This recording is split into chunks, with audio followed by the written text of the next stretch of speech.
نحمده ونصلي على رسوله الكريم أما بعد فقد قال الله تبارك وتعالى في القرآن المجيد والفرقان الحميد فأعوذ بالله من الشيطان الرجيم بسم الله الرحمن الرحيم وإن كنتم في ريب مما نزلنا على عبدنا فأتوا بسورة من مثله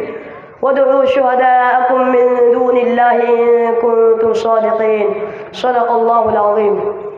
مکا فانی مکی آنی ازل تیرا ابد تیرا،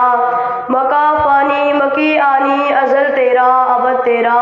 خدا کا آخری پیغام ہے تو جاوداں تو ہے۔ جناب صدر،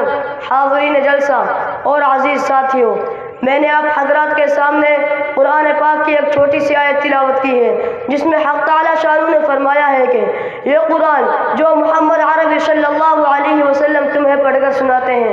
اس کے علوم و معارف تمہارے سامنے بیان کرتے ہیں، اس کی صداقت و سچائی کا اعلان کرتے ہیں، اور تم یہ سمجھتے ہو، تمہارا خیال یہ ہے کہ یہ اسی کا کلام ہے، آسمانی وحی نہیں ہے، میری طرف سے نازل نہیں ہوا ہے۔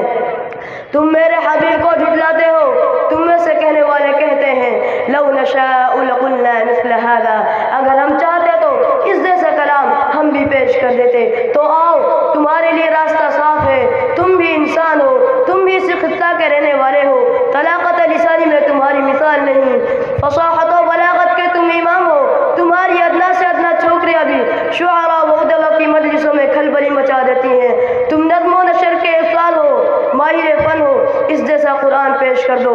محترم حضرات، نبی صلی اللہ علیہ وسلم کی زبانی خداوند قدوس نے چیلنج کیا، قل لئن اجتمعت الانس والجن على ان يأتوا بمثل هذا القرآن لا يأتون بمثله ولو كان بعضهم لبعض ظهيرا،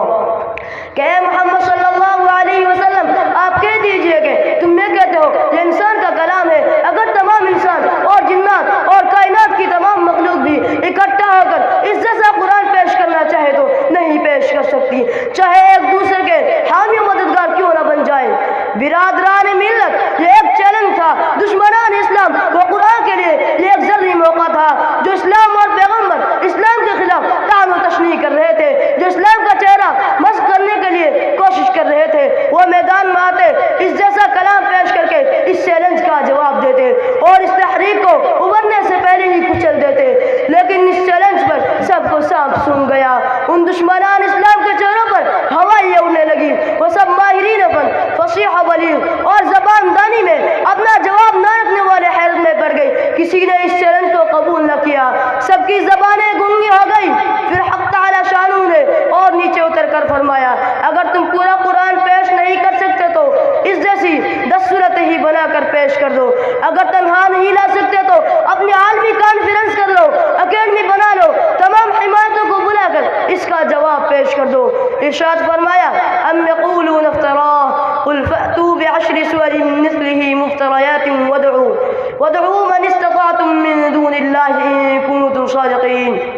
کیا تم یہ کہتے ہو اے محمد صلی اللہ علیہ وسلم نے گڑھ لیا ہے تو کہہ دیجئے اے محمد صلی اللہ علیہ وسلم کہ تم اس جیسی 10 صورتیں ہی بنا کر پیش کر دو اور اللہ کو چھوڑ کر جسے چاہے بلا لو اگر تم اپنے اس قول میں سچے ہو۔ لیکن دوستو،